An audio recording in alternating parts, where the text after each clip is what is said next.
When it comes to sewing in jerseys, probably the entry level, the most common thing you'd want to do is to put a patch onto a jersey.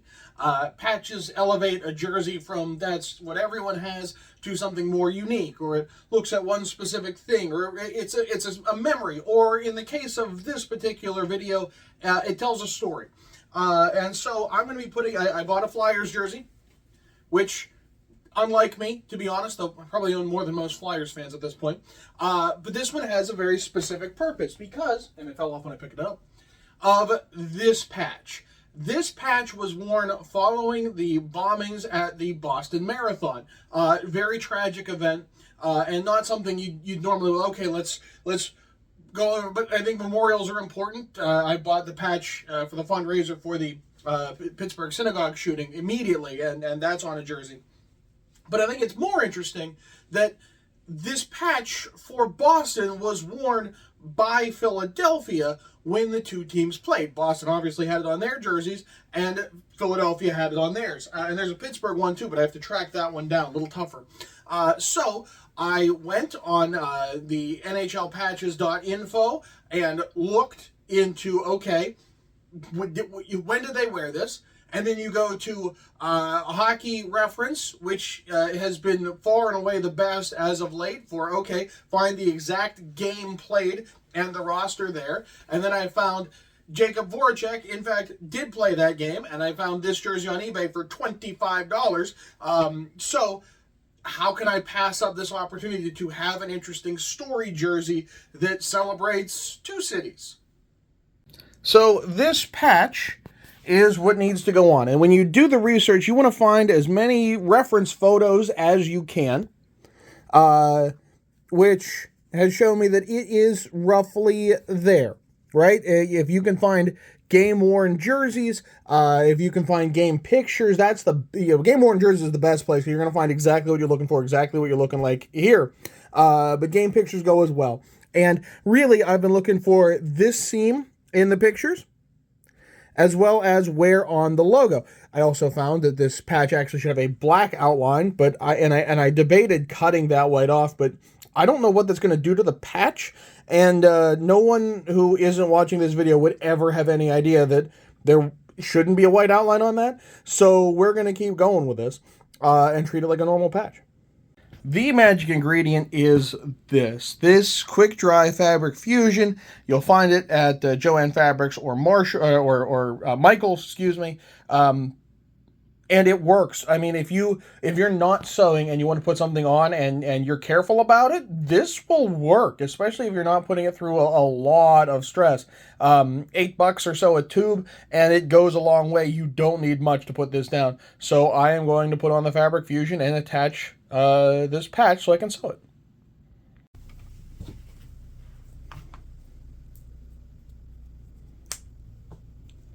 You don't need a lot. In fact, that might be a bit much. Spread it around. You just want enough so it's not going to move when you're moving it around the sewing machine. And watch for strings. I don't know if you can even see that on camera, but it will stick to everything, and those strings will stay. And then I make sure it didn't go through. Just kind of get a hand behind it and make sure it's not gluing the front to the back. Now that fabric fusion is nearly instant, but I'm going to come over here and I'm going to make sure I have a good test on what do I want this stitch to look like. The stitches on patches are zigzag, so they go back and forth, and it's thinner than it would be on numbers. So usually you're in a 2 with a 1 length, but each machine will vary. But give it a test, and I think that'll work. It's that last one. Yeah, that's about what I want. So I want to give myself as much room as possible to move this around the machine. So I'm going to go in from the bottom, even though, yeah, it's much closer from the collar. When I have to rotate this around, that's a little tougher. Get it lined up so it's, the needle hops off and on, so it straddles the edge of this patch. And really the biggest and hardest part of this is you have 2 different stretches, and I'm told that's the hardest thing in all of sewing, but I'm entry level, let's be honest. You can't have the jersey all stretched out. I don't know how well you can see that. Maybe I should do this with a better zoom, shouldn't I? All right, getting in closer to explain this. Different stretchiness of fabric is, and sewing two different stretchinesses together is the hardest part, I was told. So this patch, obviously, there's zero stretch, but a jersey is pretty stretchy. So if you put the thread through, if you sew it down while it's stretched, it's going to want to permanently stay stretched. And so that's going to create weird puckers and such around the outside. Same thing if you go the opposite. If you were to understretch it and it's not flat, then you're going to get puckers, and it should rest flat, and that is the hardest thing, to make sure that you're not getting any stretchiness happening as you're moving this around. You have to keep it as relaxed as it can be, or as it should be.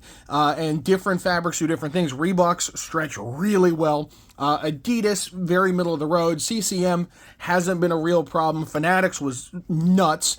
That's a very thick fabric. And I'll do some other videos as I get the need for these different jersey makes and their patches. All right, so let's get down to it. You're trying to keep that fabric relaxed. You don't really have to worry about that with the crest, with the last one I did of these, because the crest is already down. This is not, and so we have to make sure it's on right. And so again, we're going to make sure that that stitch straddles, and then we're going to have to make sure it goes through evenly.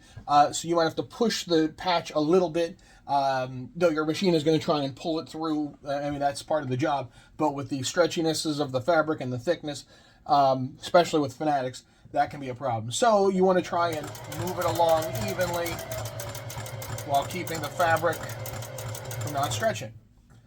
And then you make sure your needle is down, you rotate it. And here's the hard part with crests. I don't know how the professionals do that, because they have some very complicated ones.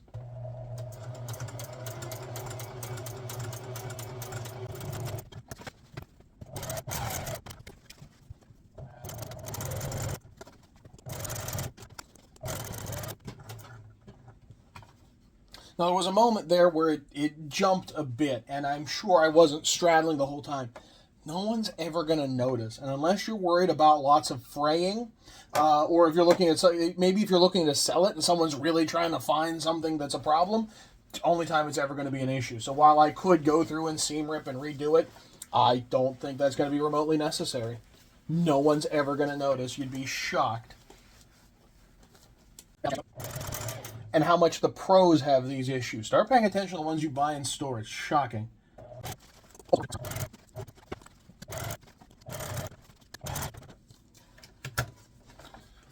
And then we pull it off the same way it came in.